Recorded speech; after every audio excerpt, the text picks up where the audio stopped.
Selamat hari Minggu, Tuhan Yesus memberkati. Jangan lupa terus bersekutu di dalam Tuhan.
Sampai dengan pasal yang ke-42 ayat yang ke-6 itu panjang sekali.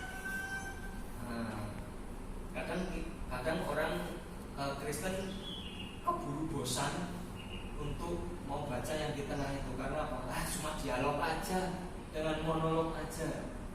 Tapi disitulah kita bisa tahu apa tujuan dari kitab ini. Dua pasal yang pertama itu sebenarnya menjelaskan tentang masalah yang muncul. Ada masalah di situ. Masalahnya apa? Bagi Ayub. Masalah Ayub ya ini. Bahasa Ayub apa? Masalah Ayub apa? Dia sudah berusaha hidup benar, tetapi dia harus menghadapi kenyataan-kenyataan yang tidak sesuai dengan kesalehannya, yang tidak sesuai dengan kehidupannya yang berusaha untuk berkenan kepada Tuhan. Nah, itu yang membuat kemudian dia galau.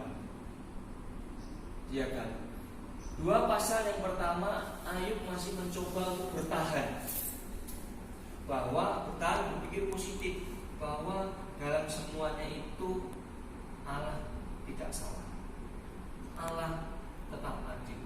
Dia berusaha untuk positive thinking, berpikir positif.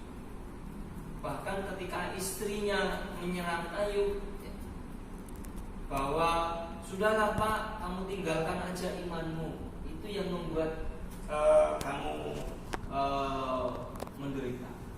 Tapi Ayub tetap positif. Dia tidak pernah sekalipun menyalahkan. Tetapi masih ada pertanyaan besar yang tersisa dalam diri Ayub. Di tengah-tengah dia positif thinking, sesungguhnya ada pertanyaan besar dalam diri Ayub. Dan pertanyaan itu muncul oleh karena diskusinya dengan teman-teman Ayub. Baru muncul di situ. Karena ditekan oleh teman-teman Ayub, muncul itu pertanyaan besarnya. Karena apa? Karena teman-teman Ayub itu mulai dari pasal 3 ya, dan selanjutnya secara bergantian dengan pemahaman mereka mencoba untuk menyerang Ayub, mencoba untuk menjelaskan kepada Ayub tentang pertanyaan Ayub.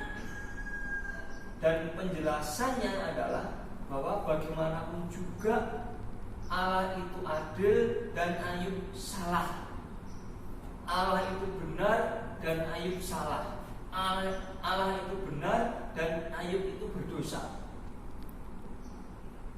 Dan itu tidak memuaskan Ayub, karena kita tahu bersama di 2 pasal yang pertama Ayub berusaha untuk hidup benar. Dan bagi Ayub penjelasan teman-temannya itu kurang memuaskan. Loh, aku kurang apa? Setiap kali anak-anakku selesai pesta, aku langsung buat korban bakaran. Mengantisipasi siapa tahu anak-anakku ketika di tengah-tengah pesta berbuat dosa. Nah, jadi tuduhan teman-temannya, jawaban teman-temannya terhadap pertanyaan Ayub itu tidak memuaskan Ayub. Di satu sisi, iya, benar, oke, Allah benar, Allah adil. Tapi ini masih satu sisi, timpang. Bagaimana dengan aku yang sudah berusaha untuk hidup saleh, hidup benar? Pokoknya kamu salah, pokoknya kamu berdosa. Pakai pokoknya tadi, teman-teman. Dan itu yang membuat akhirnya Ayub terpancing membela diri dan akhirnya terpancing untuk menyombongkan diri. Aku sudah buat ini, apa salahku? Terpancing ya, oleh karena tekanan dari teman-temannya. Terpancing. Nah, sampai akhirnya ya, tidak memuaskan ya, bagi Ayub. Jadi ada 4 temannya, yang 3 itu secara bergantian mengajukan penjelasannya. Tapi ada 1 teman yang paling muda, Elihu namanya. Itu yang berdiam diri karena merasa paling muda. Dia hanya dengarkan aja mereka ini saling adu debat kusir. Tidak ada ujungnya seperti itu. Jadi akhirnya karena sudah mentok ya, si temannya tidak bisa memuaskan Ayub dan Ayub berusaha membela diri. Akhirnya Elihu berkata, Elihu menyampaikan pendapatnya, sudahlah, aku yang paling muda, sekarang giliran aku mau ngomong. Dari tadi aku lihat kalian itu debat kusir, tidak ada nyambung-nyambungnya. Akhirnya Elihu menjelaskan yang intinya adalah Elihu mau menjelaskan bahwa Allah terkadang memakai penderitaan itu untuk mendidik orang percaya. Itu inti penjelasan Elihu. Dia menyalahkan Ayub karena Ayub sombong, terpancing tadi itu, berusaha untuk membela diri, membenarkan diri. Dia menyalahkan Ayub, tapi juga dia menyalahkan teman-temannya karena tidak bisa memberikan jawaban yang masuk akal, bisa diterima dengan keberatan dari Ayub. Jadi Elihu menyalahkan Ayub, Elihu juga menyalahkan teman-temannya. Dan di akhir daripada penjelasannya itu, Elihu menjelaskan bahwa Allah bisa memakai penderitaan itu untuk mendidik orang percaya. Nah, kemudian di pasal 38 sampai 42 ayat yang ke-6, di situ Allah diceritakan oleh penulis kitab Ayub. Allah menyampaikan jawabannya kepada Ayub. Tetapi jawabannya bukan jawaban yang instan, yang tinggal menjelaskan kepada Ayub, ini loh Ayub, maksudku tuh gini. Kenapa kamu menderita? Enggak. Tetapi Allah menjawab pertanyaan Ayub dengan pertanyaan balik. Wah, luar biasa ya. Silakan baca kitab Ayub nanti itu dialognya itu menarik dan monolognya dari Allah. Jadi Allah menjawab pertanyaan Ayub dengan pertanyaan balik kepada Ayub. Dari pertanyaan itu Ayub diminta untuk mikir sendiri, berpikir dan mengevaluasi sendiri. Nah, pertanyaannya itu ada 3 intinya sebenarnya. Yang pertama, di manakah engkau Ayub? Yang kedua, dapatkah engkau Ayub melakukan seperti yang aku lakukan. Yang pertama, di manakah engkau Ayub ketika Allah melakukan segala sesuatu di dunia ini? Yang kedua, dapatkah engkau Ayub melakukan seperti yang aku lakukan? Dan yang ketiga, siapakah yang dapat melakukan semuanya di dunia ini? Saya mau kasih beberapa contohnya aja. Di manakah engkau? Coba kita lihat Ayub pasal 38 ayat yang keempat. Mungkin saya minta nanti salah satu secara bergantian baca ya supaya cepat, supaya tidak.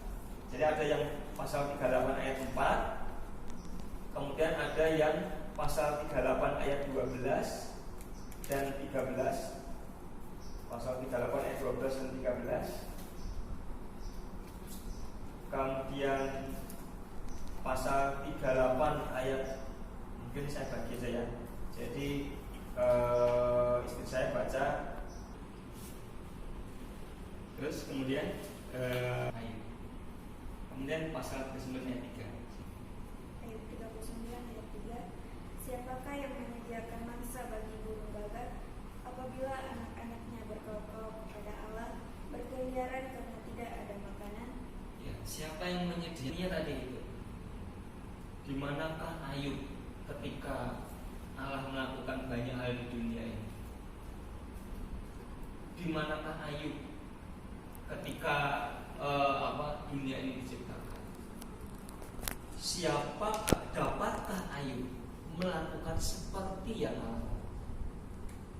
Siapakah yang bisa melakukan semuanya? Yang sebenarnya pertanyaan-pertanyaan ini meringkaskan jawaban Ayub tadi. Mau menegaskan kepada Ayub kebesaran dan kekuasaan Allah. Dari pertanyaan-pertanyaan yang berusaha untuk membela diri dan mencari jawabannya, dan akhirnya terpancing untuk membenarkan diri, tetapi Allah mengajak Ayub untuk berpikir kembali. Apa haknya untuk mempertanyakan semuanya? Karena Allah di atas semuanya. Ayub bukan maha tahu, Ayub bukan maha kuasa, dan karena itu banyak pertanyaan-pertanyaan. Tetapi Allah adalah Allah yang maha tahu dan Allah yang maha kuasa. Nah, ada maksud, tujuan yang Allah mau supaya Ayub mengerti mengapa dia menderita, mengapa dia menghadapi kesusahan. Dan maksud itu yang menjadi tuduhan iblis kepada Ayub di hadapan Allah. Jadi pasal 1 dan 2 mengingatkan bahwa ini loh tujuan dari kitab Ayub yang dimunculkan lewat pertanyaan tuduhan iblis tentang Ayub kepada Allah. Kan ada dua tuduhan itu.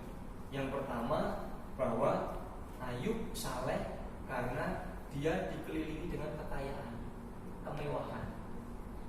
Itu tuduhan iblis tentang Ayub kepada Allah. Allah kan berkata kepada iblis, lihat hamba-Ku Ayub, dia saleh, hidup benar. Iblis berkata, iya, engkau mengelilingi dengan kemewahan, kekayaan. Ya pantaslah dia hidup saleh, benar. Coba kalau itu diambil. Akhirnya diambil kan. Kemudian yang kedua, keduanya, orang saleh, orang benar, menyembah Allah bukan hanya karena kekayaannya, tetapi juga yang kedua, tuduhan dari dari iblis adalah karena kekuatan dan kesehatan yang dilimpahkan kepadanya. Ya, dia saleh, dia benar, dia menyembah engkau, setia kepada engkau karena engkau memberi kekuatan, karena engkau memberi kesehatan. Coba kalau kekuatan kesehatannya diambil, akhirnya sakit kan? Itu tuduhan iblis. Dan Allah ingin mengajar Ayub bahwa motivasi dasar seseorang menyembah Allah itu bukan seperti yang dituduhkan oleh iblis. Seseorang menyembah Allah itu bukan karena kekayaan yang dilimpahkan kepadanya. Seseorang menyembah Allah bukan karena kemewahan yang dilimpahkan kepada dia. Seseorang menyembah Allah bukan karena kesehatan yang diberikan kepada Allah, semata-mata karena itu. Orang saleh menyembah Allah bukan karena kekuatan yang Tuhan anugerahkan dalam hidup, bukan semata-mata karena itu. Tetapi apa? Kembali ke pertanyaan Allah. Siapakah yang dapat melakukan semuanya itu? Dapatkah engkau melakukan semuanya itu? Di manakah engkau? Ini yang menjadi motivasi dasar yang seharusnya dipahami Ayub ketika seseorang menyembah Allah, bahwa orang benar menyembah Allah karena Allah layak untuk disembah, karena Dia Allah yang maha kuasa, karena Dia Allah yang maha besar, karena Dia Allah yang maha tahu, dan karena itulah seseorang menyembah Allah. Bukan karena berkat-berkat jasmani, bukan karena kesehatan kekuatannya, bukan karena kekayaan yang dimilikinya, tetapi seseorang datang kepada Allah, menyembah kepada Allah karena memang dia sadar bahwa Allah lah yang layak untuk disembah. Dia Allah yang maha besar, Dia pribadinya besar, Dia maha kuasa, Dia mengetahui, Dia memiliki hidup.